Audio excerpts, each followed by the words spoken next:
Hello everyone. Today we are going to start a new chapter of class 10th, that is life processes. It is a chapter of biology and it is one of those few chapters of class 10 science which mostly students find a little difficult, but in a real sense it is one of the easy if the concepts are clear. So with a positive note, let us start this chapter. Chapter को start करने से पहले एक basic question है कि what do you understand by life होता क्या है। बेसिकली कोई भी लिविंग ऑर्गेनिज्म जो होता है इस अर्थ पे बर्थ लेता है, ही और she takes birth on the earth and one day the person or the living organism dies. So basically what life is nothing but a time period between birth and death. हमने जन्म लिया और एक दिन हमारी मृत्यु हो जाएगी, तो जन्म और मृत्यु के बीच का ही जो समय है वही लाइफ है।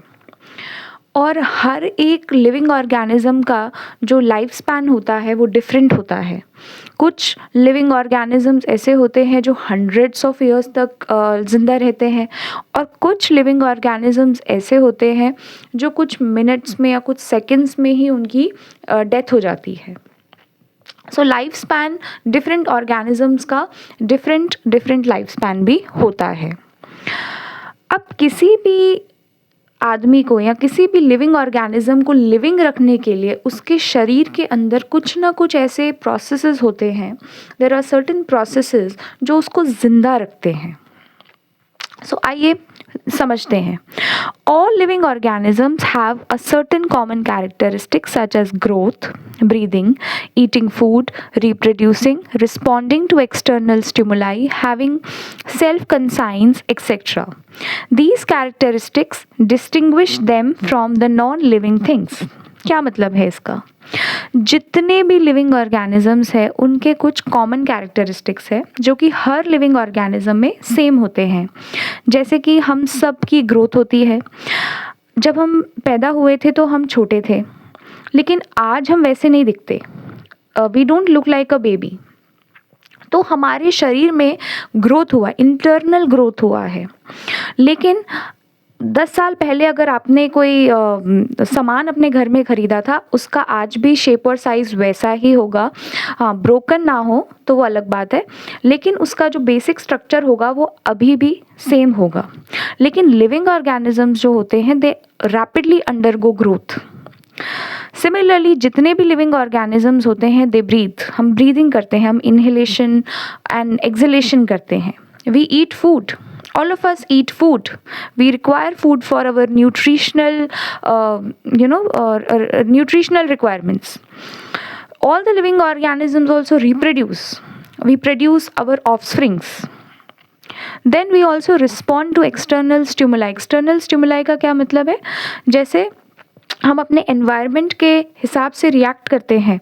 जैसे कि हमें क्योंकि हमारे अंदर से हमारे पास सेंस ऑर्गन्स होते हैं, तो हम अपने एनवायरनमेंट को सेंस करते हैं और उस हिसाब से हम लोग कोई ना कोई रिएक्शन देते हैं। हैविंग सेल्फ कॉन्साइंस, और ह्यूमन बीइंग्स को अपने बारे में भी पता होता है। वी आर सेल्फ अवेयर, हम लोगों को सेल्फ कॉन्साइंस भी होता है। तो ये कुछ ऐसे कैरेक्टरिस्टिक्स हैं जो हमको एक नॉन लिविंग ऑर्गेनिज्म से अलग करते हैं। There are certain vital processes that maintain the homeostasis and proper functioning of the body, which are called life processes. तो life processes किसे कहते हैं? हम सबको ये ज़िंदा रखने के लिए हमारे शरीर के अंदर कुछ vital processes होते हैं जो कि हमें homeostasis maintain करने में help करते हैं, यानी कि balance बनाने में help करते हैं, और साथ ही साथ हमारे body का proper functioning करने में भी हमारी मदद करते हैं, और इन्हीं को ही हम लोग लाइफ प्रोसेसेस कहते हैं। These processes continue to occur even when we are sleeping or sitting idle. जब हम सो भी रहे हैं या ऐसे ही idly sit down कर रहे हैं, तो भी हमारे शरीर के अंदर ये जो लाइफ प्रोसेसेस है ये कंटिन्यूसली हो रहे हैं. These processes are essential for all the living organisms including plants and animals. जितने भी living organisms हैं सबके अंदर ये लाइफ प्रोसेसेस हो रहे हैं, चाहे plants हो या animals हो. These life processes are nutrition, photosynthesis, circulation, respiration, reproduction, excretion, etc. तो बहुत सारे life processes होते हैं हमारे शरीर में जो कि हमें ज़िंदा रहने में मदद करते हैं, जैसे कि nutrition, photosynthesis जो कि plants में होता है, green plants में होता है, circulation, respiration, reproduction, excretion, etc. In this chapter we will deal with the 4 life processes. तो life processes class 10th वाला जो chapter है इसमें हम 4 major life processes को समझेंगे. सबसे पहला nutrition, respiration, circulation और last excretion. सिर्फ हमारे पूरे शरीर में सिर्फ 4 ही life processes नहीं होते हैं, बहुत सारे life processes होते हैं, लेकिन इस chapter में हम सिर्फ इन्हीं 4 life processes पर फोकस करेंगे जो कि है nutrition, respiration, circulation and excretion. और पहले हम ये प्लांट्स में समझेंगे और उसके बाद हम लोग एनिमल्स में भी समझेंगे. जब हम एनिमल्स की बात कर रहे हैं तो we are talking mostly about the human beings. So जैसे कि इस चैप्टर के इनिशियल में मैंने आपसे डिस्कस किया था कि लाइफ किसे कहते हैं, what is life. So basically हम जैसे कि जानते हैं, हमारे जो नॉलेज में अभी तक ह्यूमन नॉलेज में जितनी जानकारी है वो यही कहती है कि earth happens to be the only known planet having life. सिर्फ धरती ही एक ऐसा प्लैनेट है जहाँ पे लाइफ एग्जिस्ट करती है. There are beings who live, die and become part of the nature again. तो जैसे कि हम ह्यूमन बीइंग्स का ही एग्जाम्पल ले लेते हैं, हम इंसान हैं और हम लोग लिविंग ऑर्गेनिज्म हैं. एक दिन हमारा जन्म होता है और फिर एक दिन हमारी मृत्यु भी हो जाएगी. तो जन्म से लेकर मृत्यु के बीच में, फ्रॉम बर्थ टू डेथ के जो बीच में ये जो लाइफ है, this is what is life. हम लोग there are beings who live, हम लोग ज़िंदा रहते हैं, हम मर भी जाते हैं और जब मर जाते हैं तो हमारा जो बॉडी है वो सारा का सारा वापस नेचर में ही मिल जाता है. The living organism can be differentiated from the inanimate entities on the various parameters of life processes. तो जो living organisms होते हैं वो inanimate entities यानी कि non living organism से काफ़ी different होते हैं और बहुत सारे parameters होते हैं जिनसे हम decide करते हैं कि कौन सा organism, कौन सा जो thing है वो living है या non living है.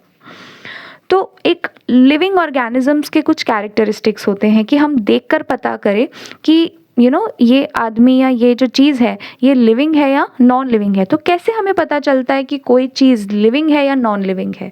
तो आइए हम लोग कैरेक्टरिस्टिक्स ऑफ लिविंग ऑर्गेनिजम्स को समझते हैं.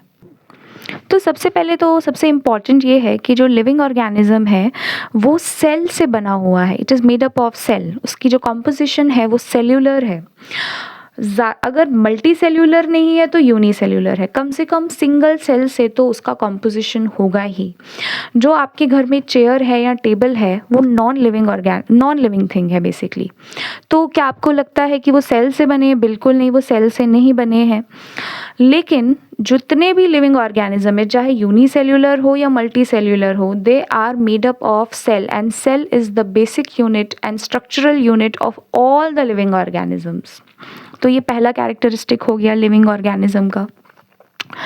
दूसरा होता है हमारे पास डिफरेंट लेवल ऑफ ऑर्गेनाइजेशन होते हैं. इसका क्या मतलब है, जो मल्टी सेल्यूलर ऑर्गेनिज्म होते हैं उनके पास सेल्स होते हैं और बहुत सारे जब कलेक्शन ऑफ सेल्स जो कि सिमिलर फंक्शन को परफॉर्म करते हैं, they make a group known as tissues.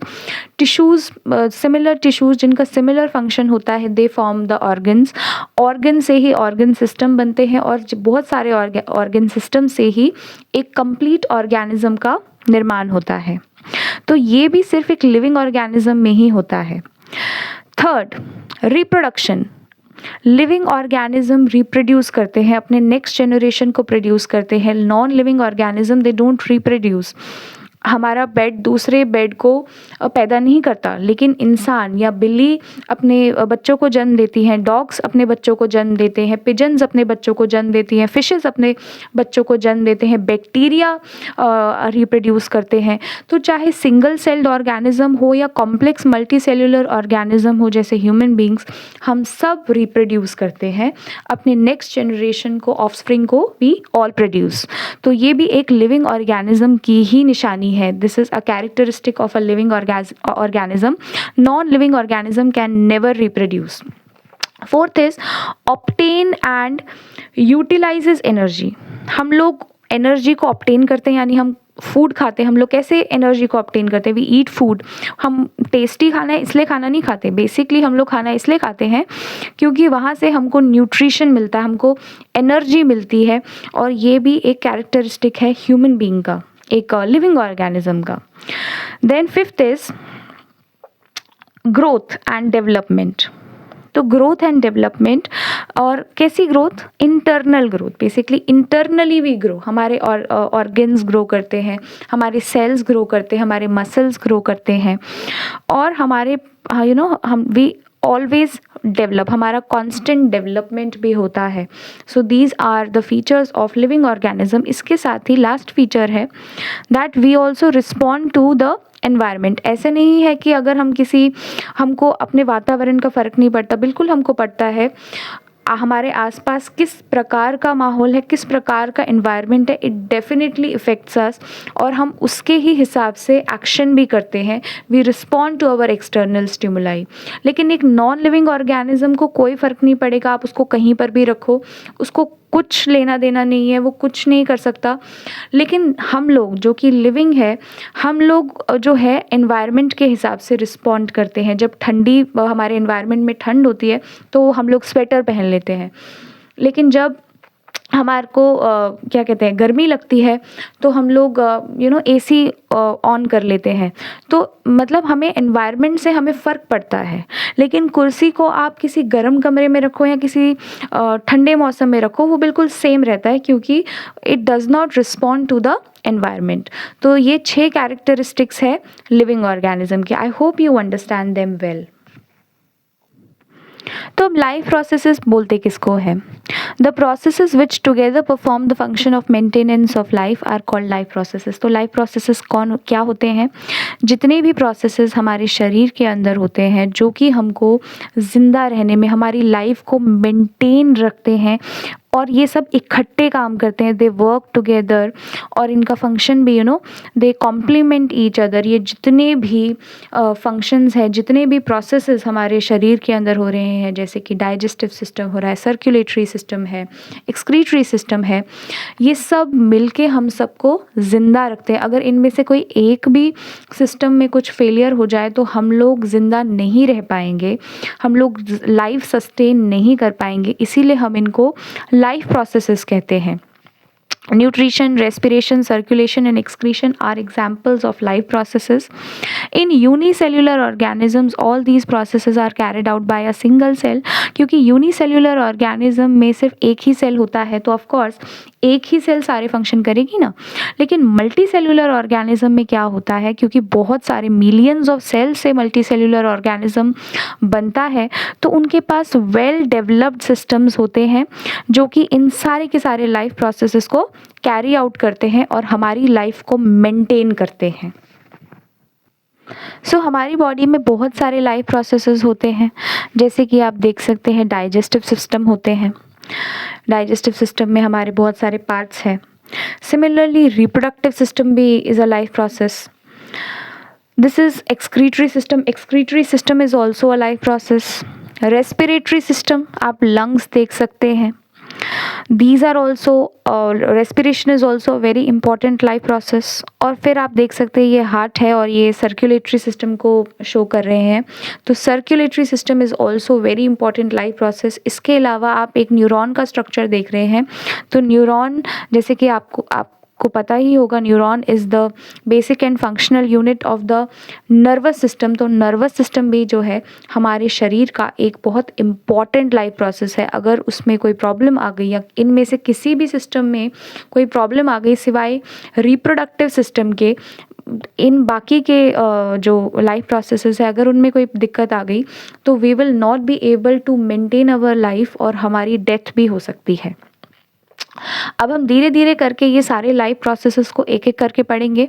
सबसे पहले हम न्यूट्रिशन को पढ़ेंगे, फिर हम लोग रेस्पिरेशन को पढ़ेंगे, फिर हम लोग सर्कुलेटरी सिस्टम को पढ़ेंगे और एट लास्ट हम लोग एक्सक्रीटरी सिस्टम को पढ़ेंगे। पहले प्लांट्स में पढ़ेंगे और फिर हम लोग एनिमल्स में पढ़ेंगे। तो this was an introductory video. I hope आपको इस चैप्टर के बारे में थोड़ी सी बेसिक जानकारी समझ में आई होगी और हम आगे एक एक करके अब हम लोग इन टॉपिक्स को डिस्कस करेंगे। सबसे पहले न्यूट्रिशन को करेंगे, फिर हम लोग रेस्पिरेशन को करेंगे, फिर सर्कुलेशन को करेंगे एंड एट लास्ट हम लोग एक्सक्रीटरी सिस्टम को भी स्टडी करेंगे। I hope this video was helpful. Thank you so much. Keep studying.